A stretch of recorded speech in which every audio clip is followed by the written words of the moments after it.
morning, everyone. Thank you so much for joining us on this morning on the Sister Gathering on blab.im. I'm so honored to be sitting here on today with Lovern Gordon, who is the president of Love Life Foundation. To those that don't know me, my name is Lakeisha Poe, and I am your host of the Sister Gathering Blab. You can connect with me on all social media platforms, and if you want to connect with the Sister Gathering Blab, you can reach me at ladylpoe@gmail.com. But we're going to go ahead and get started with today's blab. Like I said, we have Lovern Gordon of Love Life Foundation. Welcome, Lovern. Thank you so much for being here today. Thank you for having me, Lakeisha. Thank you so much. Yeah, awesome. I'm so glad you said yes. And I'm so glad we're just going to have a genuine conversation. And for those that don't know Lovern Gordon, she is, as I said, the president of Love Life Foundation, and her cause is domestic violence. She's on a mission to continue to bring awareness to domestic violence. And so, Lovern, can you talk about that a little bit? Can you talk about, I want you to start off with who you are, and then you can talk about Love Life Foundation and how long it's been in existence. Sure. So Love Life Now came into existence many years after I fell victim to a relationship that was plagued by domestic violence for about 2 years. Even prior to that, in my childhood, ever since I had known myself, my mother was abused at the hands of my father for 25 plus years during their marriage. And we grew up on the island of Trinidad, watching him brutally abuse her every other week, every other day sometimes.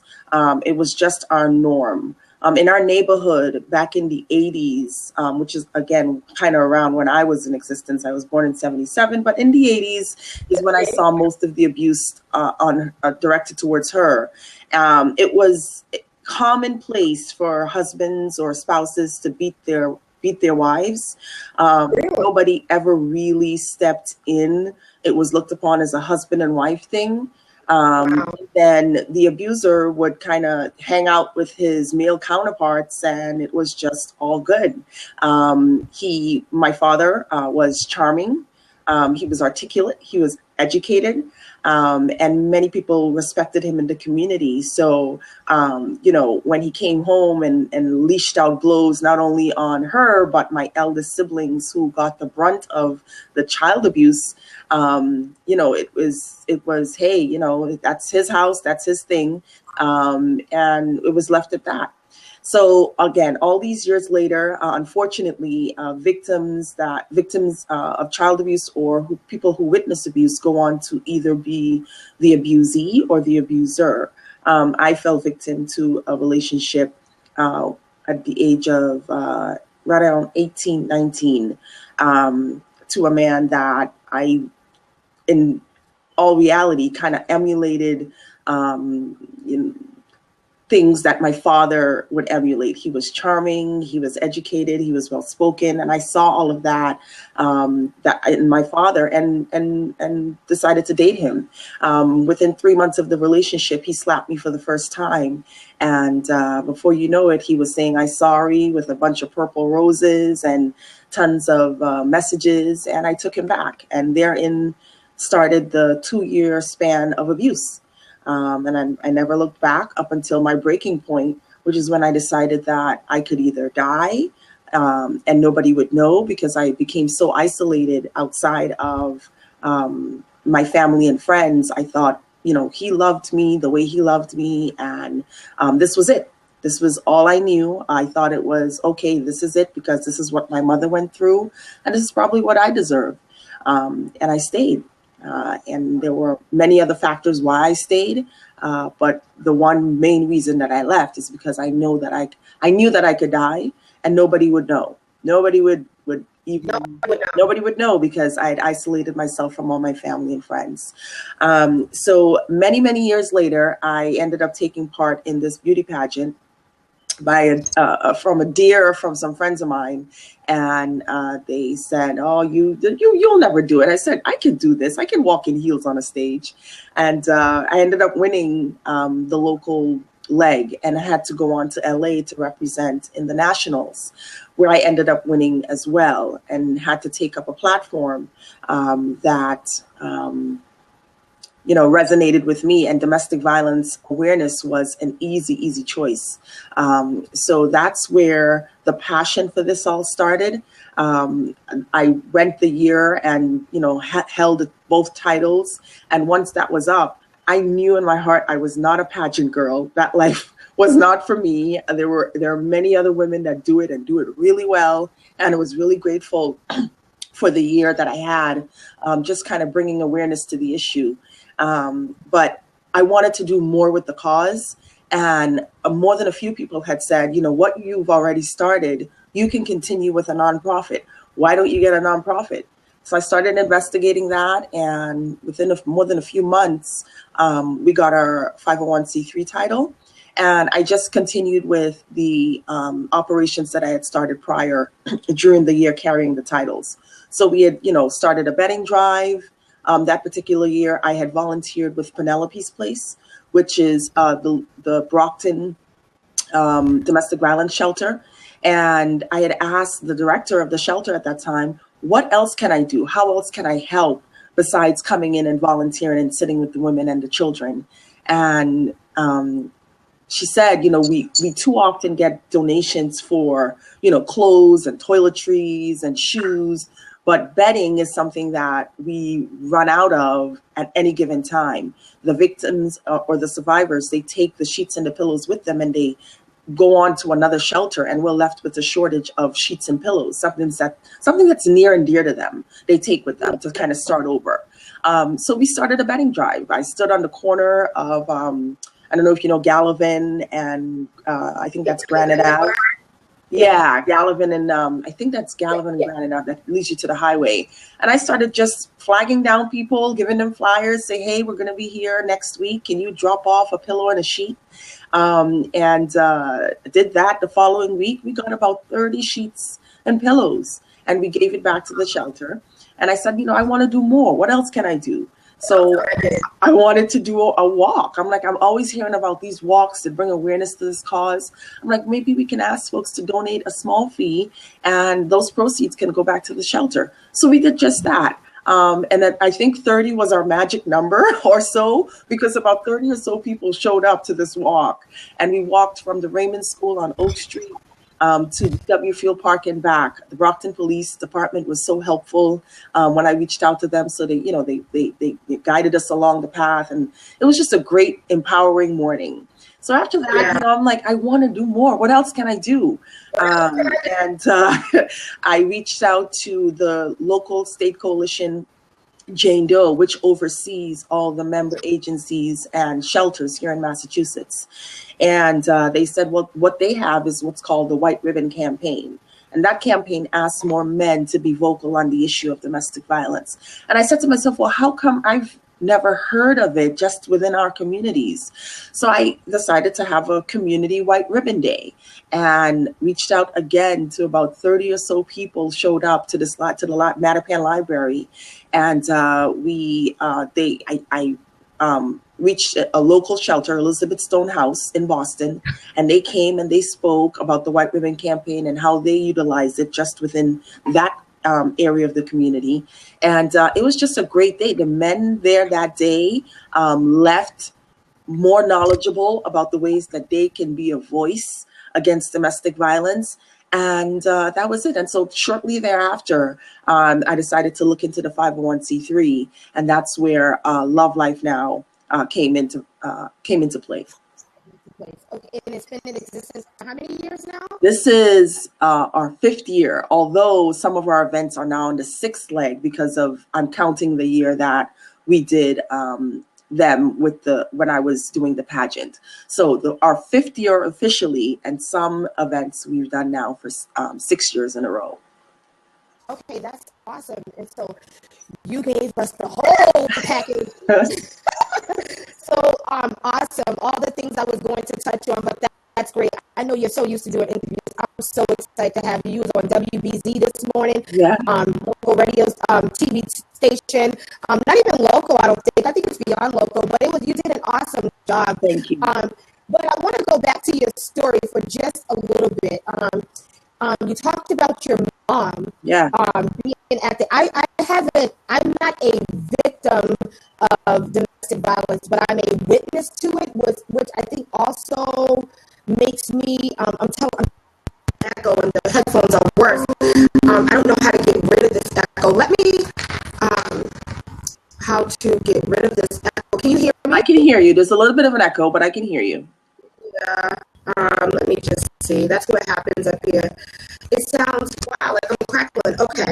So I'm gonna just keep going. I hope it gets better. If not, I'll just go ahead and refresh. I just hate to refresh because it might mess up the recorded. Not sure. But anyway, so we go back just a little bit. Like I said, I haven't myself been abused, but I've been a witness to abuse. I've watched my mother deal with being abused, verbally a lot. I got that a lot, and then I watched another family member be actually physically abused to the point that I was young at that time, and I was scared to leave her alone. This person is like somebody really close to my heart. And so she is like my heart. So I didn't even want to leave her. I struggled with that for a long time. And I remember having to leave her, but I'm so young. I didn't know what to do besides stand by and watch. Yeah. I don't even think a lot of times I screamed. I think I just went in the room, grabbed the baby, and just kind of, I didn't know what to do. Right. And so I just want you to speak to people that were in our position, that before you became a victim, you were a witness. You watched some of these. What would you say to them? What should they do? I didn't know what to do, and I don't think you knew what to do at the time either. No, and it's hard to essentially not necessarily give advice, but tell people what to do because everybody's situation is different. I know you spoke of not knowing what to do. There was not anything else that you could do. And more oftentimes, there isn't anything you as a child can do. I remember yearning for the bystanders to step in. You guys know this man. You guys see this man. You guys are now seeing what he's doing. Why aren't you helping? That was my biggest thing back then. I was afraid of my father. There was nothing that I could stand up to him and do. He ruled his house with an iron fist, and we feared him. We feared this man. So there was nothing that me as a 7, 8, 9, 10-year-old could do at the time to help, even though you wanted to help. I remember vividly there was one time that he had attacked her, and this was, again, commonplace. He attacked her with a machete, and he had chopped her leg. To this day, my mother does not wear, above the knee clothing or necessarily sleeveless clothes. She does though, but she does not wear above the knee clothing because he had chopped her in the leg this particular time, and he left. And so me and my brother, who is just a little bit younger than me, we're 2 years apart. We were left there with her weeping. She couldn't even cry. It was just so commonplace for this type of thing to happen. With this gaping wound in her leg. And I remember sitting by her leg and saying, Mommy, how can I help? And getting, toilet paper and like very, gently trying to wipe the blood. Because you could, first of all, you could see flesh. There was flesh. Yeah. And so we're trying to, gently wipe the wound. And she's like, it's okay. And then I remember my mom, we didn't necessarily know how to deal with it. But I remember her thing in trying to cope with all of it was she would take whatever had happened, if she was visiting her sister or a friend or whoever, and in relaying what had happened, she would turn it into this laughable thing, laughable matter. It was like her way of dealing with it all. It was like, okay, I know you guys feel really sorry for me, but it's okay. And it was like, how do you do that? And so I would laugh along with her. So that became my coping mechanism to some degree. But again, I just remember just really feeling helpless because I felt abandoned by the people who would see this man every day and not pull him up by his collar and say, well, why aren't you helping? And that's one of the reasons why Love Life Now pushes these awareness events, is to get people informed about the ways they can help. And now we certainly don't go out and say to folks, you know, if you see somebody beating somebody up, can be a man, woman, or child. We're not asking you to, you know, get violent like them and get yourself hurt possibly, but get yourself safe and call 911. That's the best thing that you can do for a victim. Get yourself safe and call 911, or relay, or if you're really good with that person, talk to them, hold them aside and say, listen, I overheard or I've seen something going on. You know, I really don't think that's right. If you love that person enough, you'll call them out, and not in a barraging way, but really a concerned way. Listen, brother, I know what you might be going through. I don't know if it's stress at the job, but you can't be taking that out on her, man. There's got to be a better way. Here's a number that you can call. You know, get yourself informed so that you can then help the person that might be doing this to someone else. Yeah. You know, I recently, in the last couple of days, actually had to be a voice. I know someone that was experienced domestic violence. Not only them, but the interesting thing is when I picked up the phone and called the police, once I, you know, heard some things that were going on, I called the police, and the perpetrator, if you want to call him that, right, was arrested, and he was arrested as assault to the child. Assault to the child, yeah. The child, and so not only I wasn't aware, but not only was you abusing the woman, but you were abusing the child as well. And so it made me really think, like, so often we ignore the crowds in our community, and that's what you're kind of talking about, that happened with your mom and all that stuff. We ignore the cries, even as loud as they are. Yeah. How do we change that? How do we change ignoring the cries, whether it be for, you know, for women, children? We won't ignore the fact that children are abused. We won't ignore the fact that men are abused. Right. But understand that women are genuinely the victim of abuse, right? If you want to, you know, give me some stats on that, or let us know some stats, that would be great. Yeah, 90% for the woman. Go ahead. 90% of the time, men are the perpetrators. And that's hard stats. It may be 2% on any less, 2% less on any given day, but 90% of the time, men are the perpetrators of domestic violence against women. And 1 in every 4 women will be abused in their lifetime. Lakeisha, that's a huge number. That's me, yourself, and 2 other women that may be on this chat. The problem with it is that with that number, they're not talking. We're not talking. We're afraid. We're ashamed. We're afraid of being victim blamed or shamed.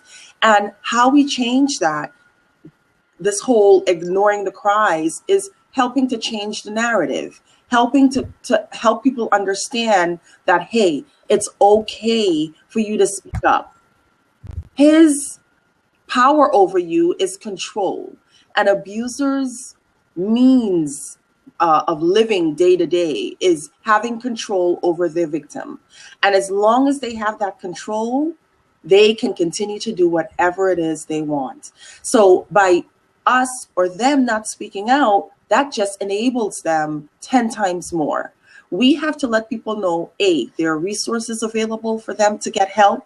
The unknown is better than the known that you're going through right now. Too often, victims stay in these types of relationships because they're afraid of what is beyond this man or this woman or whoever that's been what they've been telling them. They're all. If you leave me, there's nothing better for you. No one will love you like I love you.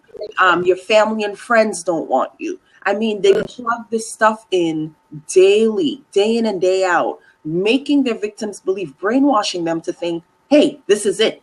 There's nothing better. At the time of my stint with abuse, I had my own apartment. Well, I eventually got my own apartment, but I was working a full-time job in corporate America. I was going to Suffolk University at nights. There was no reason that I really, had to sit around per se and take this abuse because I could fend for myself. Finance was not the issue.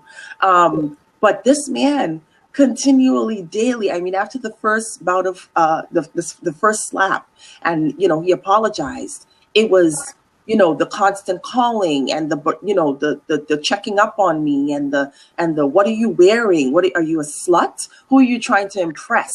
I remember listening to your story and you talked about him just mysteriously showing up at your school. At my job, at school, he would show up randomly. And if I came down those elevators, because I was on the second floor, if I came down those elevators and he didn't approve of what I was wearing, an attack would ensue. And I would go back to my desk. I'd have to go to the bathroom, clean up, wipe the tears away, and sit down at my desk like nothing had ever happened because I didn't want my job finding out that I was standing for this, that I was going through this. I was ashamed. I was afraid that they might let me go because I was bringing quote unquote drama to the job.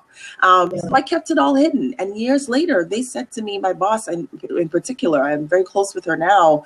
She said to me, I had no idea that you were going through this. And that unfortunately is the stint with many of these relationships, is that they believe that once you come out and you say something, people are going to look at you differently. They're going to look at you as weak. They're going to look at you as, well, why the hell? I wouldn't stand for that. Why the hell did you stand for that? And too often we victim blame victims, and we have to change that narrative. And that's why year-round awareness is so important.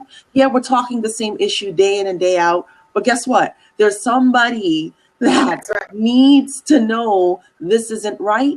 And the more we talk about it, the more it's kept in people's minds, the more, if they come into contact with someone that may be experiencing this, they know how to handle it because something has stuck in their mind from something that we have said or someone else may have said regarding this issue. So we just got to keep talking. We got to keep putting out the resources. If we do come into contact with folks, we got to let them know that it's okay. And there is better on the other side. That's how we keep it. There is help. Like you said, help. You had mentioned about your abuser isolating you, and that was from your family, everything. And so once you got isolated, you really felt like there was nowhere to go, nowhere to turn to. Yeah. You really was just like, this is my be all, end all. Right. This is it. This is it. Another thing is that your abuser not only abused you, also had you in a homeless state. You were homeless. Yeah. Yeah. One would think in a different mindset, right? Like we would think like you can go back to your family. Don't live in the street. Why would you live in the street with your abuser? Right. But you were so controlled by him and manipulated by him that even in the state of living in a car, you sacrificed living in a car to be with your abuser. To be with him and really back him. It was this Bonnie and Clyde mentality that I had picked up. And this was maybe halfway or 3/4 of a way through the relationship. I was so embedded in the fact that he was my all. He was the only person that could look after me and take care of me. As that I decided after he had an altercation, because when we had met, I was living with my mother and my 2 brothers at the time, my 2 youngest brothers. And I took his side mostly on everything. So when we got into an altercation with my youngest brother, who was probably, 17, 18 at the time, it was like, okay, how dare you pull a knife on him, not knowing he was really looking out for me, my youngest brother. And before the police came, we left. And I couldn't go back because I'm saying to myself, my mother is now pissed at me for getting my brother involved in this because the police essentially arrested him. He's the one that had a weapon. And so I left with him and I said, I'm not going back. My brother was wrong for pulling a knife, and I didn't see the big picture. And Yeah. I ultimately said, there's no way I can go to anybody. So I lived in his car. I lived in his car with him, and at nights we would park on the Jamaica Way. There was a little of a small baseball field area. I don't know if it's still there, but it's like a baseball field off Jamaica Way. And we would park the car there at night, and he would stay up, most of the night looking over me, making sure that nobody came towards the car or whatever. And we did that for maybe about, I don't know, maybe 2.5 weeks. I would go to restrooms at the mall nearby my job to wash up in the morning. And sometimes we would go to a friend of his to wash up. And throughout all of this, I never questioned why, how, nothing. I just followed him because I kept saying he has my best interest. The abuse let up for a while. We ended up in a motel, and that lasted for about a week, maybe some change. So altogether, it must have been about 3 weeks that we were out without a real roof over our heads. And that's when I finally got my studio apartment, and he would come stay there most nights with me, and that's where the abuse picked up again. And ultimately, that's where I got to my breaking point, living in that studio with him, because the abuse just got so bad. One particular night, which is when I reached my breaking point, he beat me so bad that I felt like something. He may have broken a rib, is what I was saying to myself. Something might have been, punctured inside. That's how much pain I was in. And all over jealousy throughout the relationship. He was very paranoid. He would always accuse me of cheating on him, whether it was with a colleague or an acquaintance or the security guard at school at night. I mean, if he saw me looking in the direction of a man, I ultimately was sleeping with that man. Wow. And, an attack would happen, but it would let up because he realized obviously there was no truth to it. This particular night, he found a picture of, I was an avid reader of novels back then. And so Terry McMillan's Waiting to Exhale was one book that I had, and I had read several times when I had come to the US back in 98. I was here from 93. As you know, we went to school together, Lakeisha, and left in 96 and came back in 98. My aunt had given me this book, and at the time I was in this quote unquote long distance relationship with my teenage love. That lasted for about a week until he found somebody else. But I had a picture of myself and him in this book, and the book had moved with me years after. Wherever I went, I had all these novels, and this particular picture stayed in the book as a bookmark, and I hadn't read the book in many, many years. He came that night looking for an excuse to start an argument, and found this picture, and to him, this was the first real physical piece of proof that he had that I was talking to somebody or cheating on him. And I had never seen him so mad, so red in the face.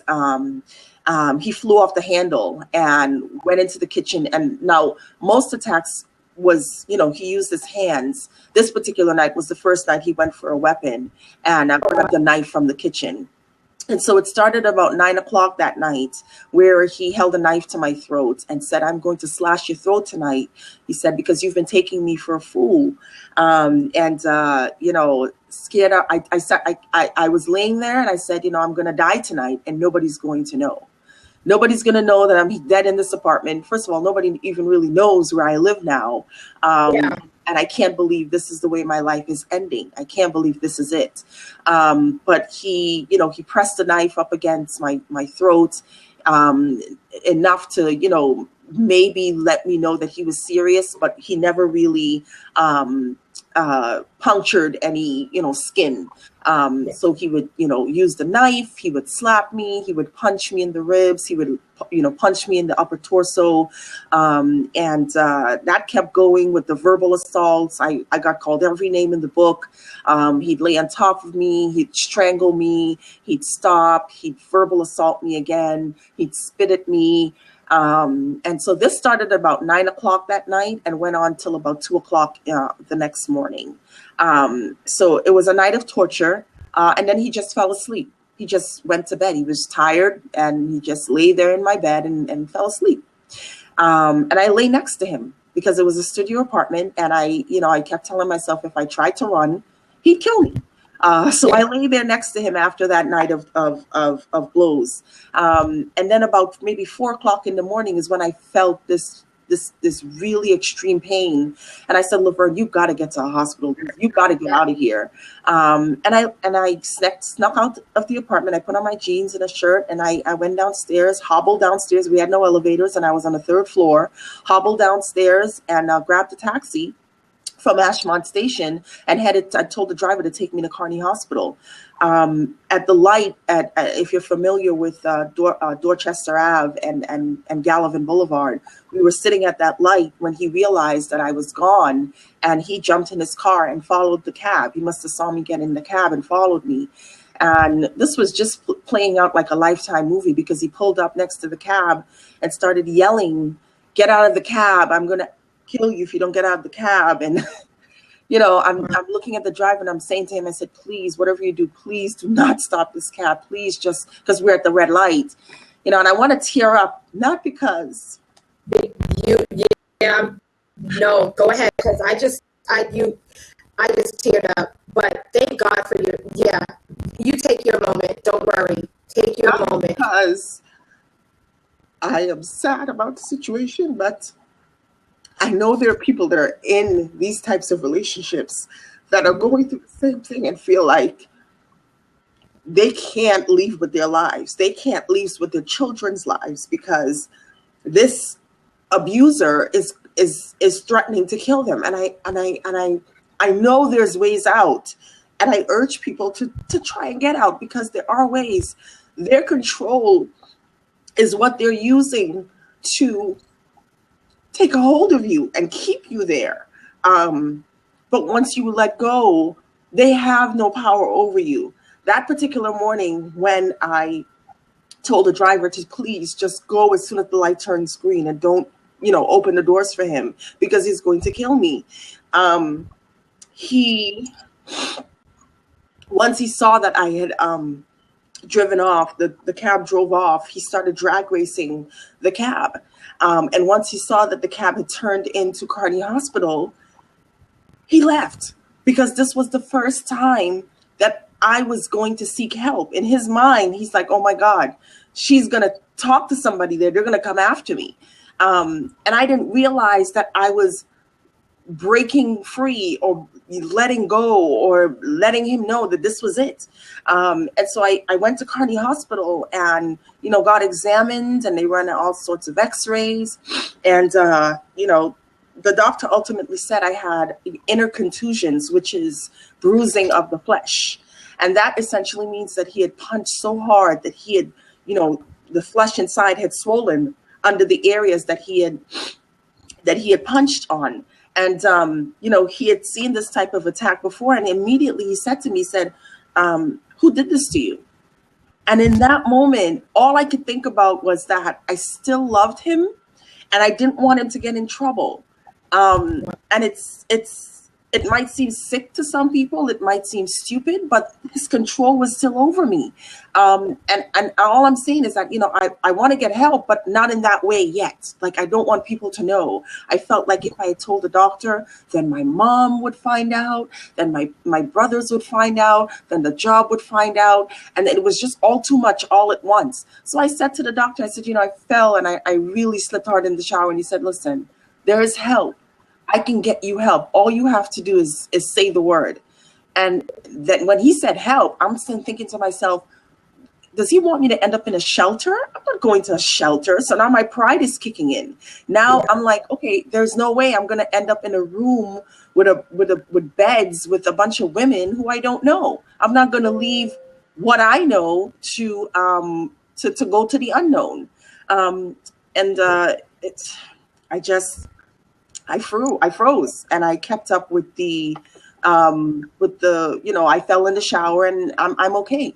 and I got pain pills, I got heating pads, and I went home. And therein the stalking began. Because here I thought I was free. I told him I was done, and this was it. And 2 weeks passed and no word. And then he shows up, or I should say called, and out of nowhere, like nothing had happened. I then reiterated that I was done. This was it. You almost killed me. And he wasn't taking that, because it was really the first time that I was standing up and saying, I want no more of this. There's better. I know there's better, and I know it's not with you. And he wasn't taking that a no for an answer. So I mean, I can talk about the other time. The next time he showed up at my apartment that particular day, where he tried to break into the apartment, and I had to call 911. And even then, again, I told him that it was somebody trying to break in, and I didn't give them his name. Boston police showed up and said that he had cut the phone line in the basement of the building. And he was using a crowbar to try to get in between the locks to get into the door that particular day. Obviously, he left before they showed up. But again, I could have lost my life. And even a third time after that, maybe about a week later, he showed up and was waiting for me in the hallway of my building. And I'm going to have to stop here very quickly. I'm sorry, because my battery is running low on my laptop. I have to grab a cord to... Okay, go ahead. Stop, take a break. I'm going to thank the people. Stop, take a break, and then we'll come back after you grab that cord. Awesome. Right back. Thank you. To everyone that is listening to, that has joined on today, thank you so much for joining the Sister Gathering today on Blab. Our topic is domestic violence with Lovern Gordon, who is president of Love Life Foundation. They bring awareness to domestic violence, trying to, make it stop. We just want it to go away. And as you're listening to her story, and even as I sit here, I think she already shared with you all, we used to go to school, we went to high school together. And so many times we watch movies on Lifetime, we watch the movie Enough, where we watch all these movies that include this type of violence. And we look at it like a movie. But when you hear her story, and, even as I just fought tears because I didn't want to, make it about me, I was like, wow, like this was her life. Thank God, it was her father. It was her life. This is not a movie. This is not a Lifetime story. This was her life. Being a victim of domestic violence. This was no joke. He literally made every attempt to kill her. Yeah. That was what the bottom line was. I'm going to kill her, but I'm doing it gradually. I'm doing it how I want to do it. So, that was his point, was to kill you. And so those that are engaging over here in your comments, I so appreciate y'all. I'm just going to read some of the comments. I'm not ignoring you all. I thank you so much for participating. So I'm just going to read off a few comments that were over here, and then we'll just go to the victory, to you getting away. That's where I want to go next after I read some of the comments. Okay. Sure. So some of the comments state, Bombshell Sydney says it's all about control. Men who are not submitted to God are dangerous. Yes. And that's absolutely true. Me and you are believers, so we can agree with that. Yes. Difference in a man that's submitted to God. They're submitted to God in the ways of God, and that is not God's way, to be an abuser, right? Exactly. And so Rachel Creighton states, women want to be a survivor, be a savior, to men, and believe you are the answer to help them with their issues while being the subject of their frustration. Absolutely. And the person they control. Yes. And to Taisha's point, it's so true. We are often fixers, and we want to believe in our men. And when you get a call from an abuser saying, I'm sorry, and I didn't mean to do it to you, and I'm gonna do better. And I'm standing here on a train track. I want to kill myself because of what I did to you. You feed into that, and it's again more of this mind game thing going on, because you're sitting there saying, oh my gosh, I caused this. How can I fix this? How can I help you? How can I make you see that you're the only one? How can I help you understand how much I love you? And the reality is you can't. There's nothing that you as a victim can do in that situation to help someone like that. It goes back way before an abuser becomes, shows up at your doorstep.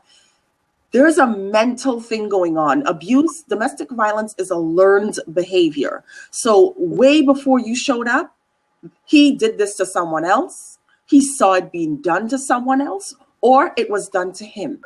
And there's really nothing that you can do but get yourself safe, find help, either for him and for you, but really exit that relationship, because it's not healthy. There's no amount of flowers. There's no amount of cards. There's no amount of I'm sorries. You want to see the best in him. You want to see the person that you met, the person that was charming, the person that gave you all the nice gestures before the first piece of abuse happened. And unfortunately, more often than not, the signs are there for us, and we choose to ignore them because we want to see the best. Follow your gut, follow your instincts, because they almost are always true about these situations. Yes, absolutely. Someone said nothing you can do but leave. Someone said that it is very understandable. It is like a person suffering from severe depression. They don't have a clear view of reality. They need help to do the right thing. Right. Someone says, this is real life. I've been dear Lovern. You can't get out and be victorious. Absolutely, there are issues. Nothing to do with you. Someone also says, nothing you can do but leave. And so that's what we'll start. You left. Yes. Yes, but I want, this is something that's really hard to understand for a lot of people. There are so many reasons why victims end up staying. I'm not condoning those reasons, but I have to let people understand that domestic violence is not a black and white issue. For more times than not, that you can just pick up and leave. Unfortunately, it's such a mental brainwash issue that it's hard. It's so hard. So again, I mentioned reasons why women stay. It could be financial. My mother thought that, financially she could not take care of 5 children on her own. My father was the breadwinner. At the time, she was uneducated. She barely had an elementary school education. Where is she going to go with 5 children? She had been isolated for the most part by family and friends. And the friends and family that, still were around, they would tell her oftentimes, leave, you can do it. But her unknown was more fearful than the known. So financial, the love factor, quote unquote love. You've been with this person. This is all you know. This is the only love you know. So victims end up staying. The children, in some cases, immigration. I know of one case right now I'm dealing with where the woman was brought here from another country, an island, and she was promised that he was going to marry her and get her green card. Wow. Not the case. She has just left another state with her life, and now here in Massachusetts, away from him. He's left from this particular state, followed her here to bring her to court, for custody of the children. Again, another thing with the children, you fear that, this person has more standing in the community. They can articulate better with the police or the court system. You don't know your way around the court system. So they hold that over you. Sometimes it's, a relationship status. If a gay or lesbian is, trying to get out of something, they might be feared of being outed. I mean, these are real life issues that people are facing, why they feel like they can't leave these relationships. So there's so many factors why victims end up staying. And, there was an interview that I myself and 6 other women were featured in on the Huffington Post that talks about just 6, but there are so many more. 6 of the reasons why women stay. One of mine was isolation, but it can easily fall in with any of the other women's reasons why they ended up staying. So many reasons. And again, I'm not condoning it, but I'm just having people understand that it's so much more complex. I think that helps you to get an understanding, and that when you get a better understanding, it also helps you to help the person. Yes. Because, like you said, all those reasons, they make sense. Like you brought me from another country. Where am I going? Where am I going to go? I can barely speak the language. Right. I don't know the system like you. Yes. So they really feel like they have nowhere to go. Correct. But until they run into a foundation of your sort, like Love Life, foundation, until they run into someone like you that can show them how to get out. But right now, and then you live in fear. Right. Like you don't want to be separated from your children. Right. You don't want the state to take your children. Right. So I get it. I mean, I get it. We don't condone it, but we understand. Yes. Where am I going to go? Like you said, I don't want to go to those shows. You didn't want to go to a show at the time. And that was a myth. That was a myth, because unfortunately I did not understand that shelters aren't really like that. They aren't like that. And which is one of the reasons why I had wanted to volunteer with Penelope's Place, is to get a real insight as to how a shelter is run. So when I volunteered, I realized, oh my gosh, this is a communal living space. It's like a house. It's a house setting. Many shelters are house settings. So you have your own room with, if it's you and your child, you have your own room. You share the kitchen, which is usually very big. Everybody can get around and move around. You more oftentimes maybe share a bathroom with someone. Not everybody is using the same bathroom. And there's living rooms. There's play spaces for the kids. And it's such a home setting. And they try to make you feel as comfortable as possible. They give you your own, toiletries, and you're not sharing anything for the most part with anyone. So that's what I want people to understand, something that I didn't understand, and something that my mother didn't have access to back in the 80s in Trinidad. There was no such thing as shelters. The term domestic violence wasn't even coined then. So can you imagine how many people up until then, or even a little after that time, that had felt like this was it? This is it. This is what we're accustomed to. This is, if the food isn't cooked right, it's my fault. Coming home and talking about this, it's my fault. The house isn't clean enough. It's my fault. It's my job to fix it. I'm getting whooped because it's my fault. And unfortunately, that's, a lot of the times where victims end up thinking this is it. It's my fault, and I'm gonna have to fix it. Fix it. So, and it's so much to talk about. It's so much. I applaud you. I thank God for you that you're continuing to share the conversation. You're continuing to bring awareness to the matter, because a lot of people will think it's a dying matter. Oh, nobody gets abused anymore. Oh, this doesn't. Right. But it's now. It's happening. It's happening right in your own backyard. And again, it's not like AIDS or cancer. God, it's such great, strong causes, but it's not like any of them where you can pump your fist and say, yeah, I'm on the other side of that. Yeah, I wasn't something like that, but guess what? I'm out.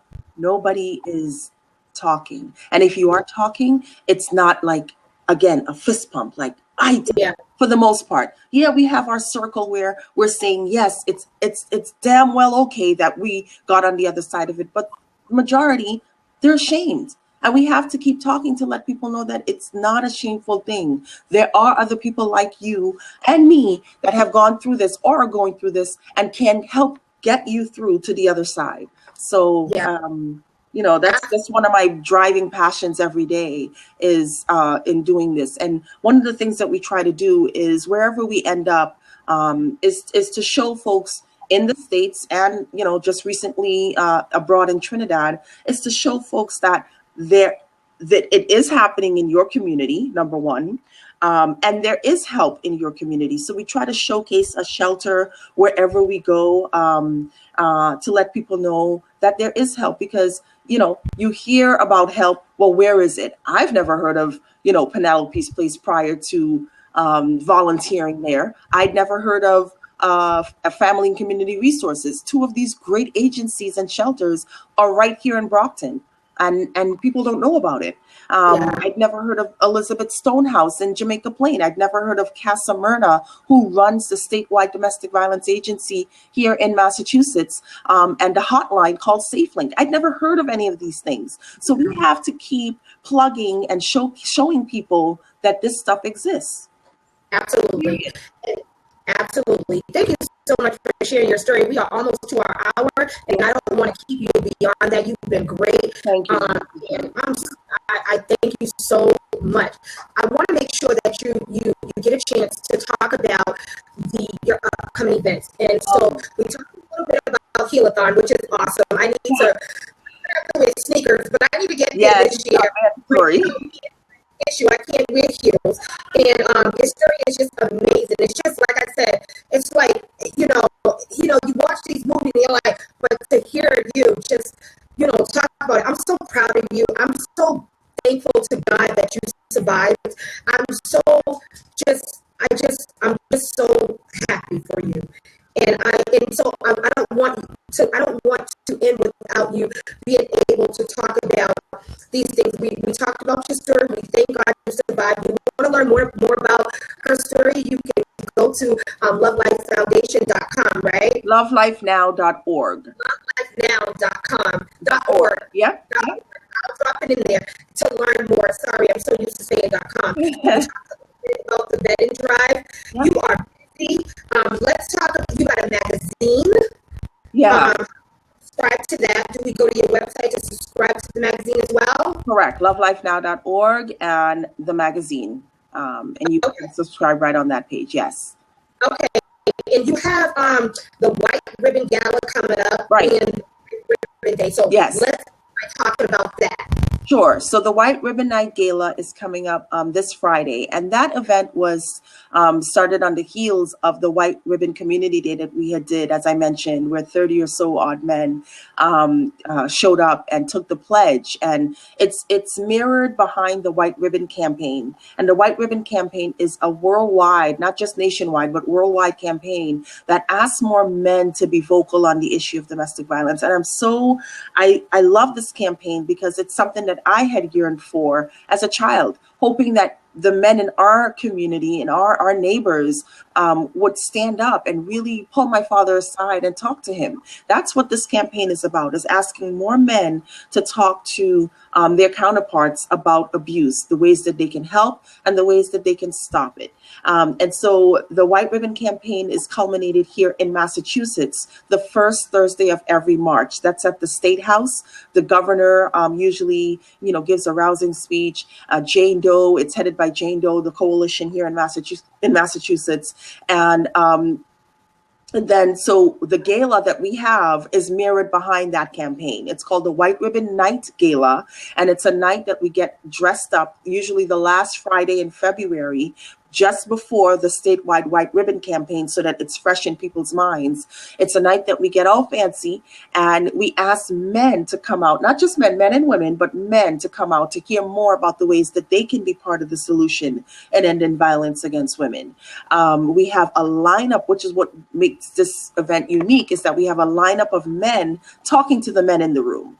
And so, if a man hears another man saying, listen, this is the way that I have been able to, be a part of this, and this is the way that you can be part of this. And it's such a memorable night because it's again men talking to men, and so we get all dressed up. This February the 26th. It's going to be at Lombardo's.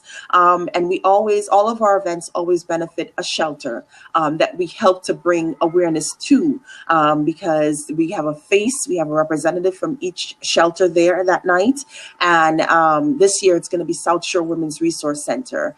We are actually honoring Brockton Mayor Bill Carpenter this year with what we call the White Ribbon Night Ambassador Award. And that usually goes to a man that we feel it has demonstrated ways to help the community understand a little bit more about domestic violence and helping to raise awareness. And Dr. Mayor has embodied that over the last year. So we're excited to honor him that night. We have Antonio Arundel, who is a community worker in this field, and he's actually part of our board, and he does this amazing demonstration with the men. We have them get up from their seats and come up to the front, where they not only take the pledge, from this day forward, I will not condone violence against women. They don't only take the pledge, but they get up there and do an interactive demonstration. Last year, he did something that's called My Brother's Keeper, and he had all the men stand in this huge circle with their backs turned to each other. So it was, he had them try to understand, well, what if something happens to my brother in the back, but I don't know who he is, or I do know who he is. What am I going to do to help that man understand that what he's doing isn't right, even though you can't see him. And that goes to your point, Lakeisha, that you were making earlier. What do we do when we hear the cries, even though we don't know that person? What do we do? And it was just this amazing and interactive thing that the men got involved in, and you could see their wheels turning. Like, gosh, I've never done anything like this before, but it made them really think about, well, I could really, and it's things that they can take back to their community and showcase with other men in their lives. So it's just a really memorable night. We have Michael Bonds and Art Collins, who are two spoken word artists that are going to do a duo performance, which I'm really excited about, because they have both individually at times performed for the gala, and to have them come and do a duo performance, they have really something special planned, a really rousing message that night. So I'm really excited about that. Yeah, it's going to be an amazing night. So I'm just excited, and people that are coming and have already bought tickets, we're so pumped. And there are tons of people that are saying that they're going to come. So we're just excited. It's always a great night, and I'm just really looking forward to it. Well, we applaud you, and you all can get all that information at lovelifenow.org, right? If you want to get information directly about the gala, all you have to do is add /WRNG, which stands for White Ribbon Night Gala. Or again, you can just go to the website and you can navigate from there. Okay, awesome. Well, I want to say thank you. I heard your alarm go off, but yes. Sorry. Awesome. This has been awesome. Thank you so much for the great information. Thank you so much for just your time, your efforts. Your efforts are not in vain. God honors what you're doing. I know He does. Yeah. I believe He does. I believe He does too. I mean, essentially, we just got to keep talking. I mean, again, we know not a whole lot of people are going to fist pump on, our Facebook page and say, but we get the messages. We have it set where people can inbox us. People can't comment on the page because of the nature of the subject. People can get really biased, and, we don't want the fighting. We want positivity on the page. So we have people where people can inbox us, and we get the messages. We get the positive feedback saying, gosh, I was in a relationship like that. I've been through something like that. I know someone going through something like that. How can I help them? So we get the real feedback, and I really appreciate people like you, Lakeisha, broadcasting in this medium to be able to reach other folks. Because again, people may be they may be fist pumping, but fist pumping silently, and we're okay with that. We'll fist pump with you because we know it's not a subject people are super proud to come out and say that they've been through or gone through, and we understand that. So we just thank you for offering this medium to be able to reach other people. Awesome. Well, thank you so much, because I just wanted to say, although you can sit back and you can be selfish, and nobody would question it because of all that you've been through, you have chosen to be selfless. Yeah. And we thank you.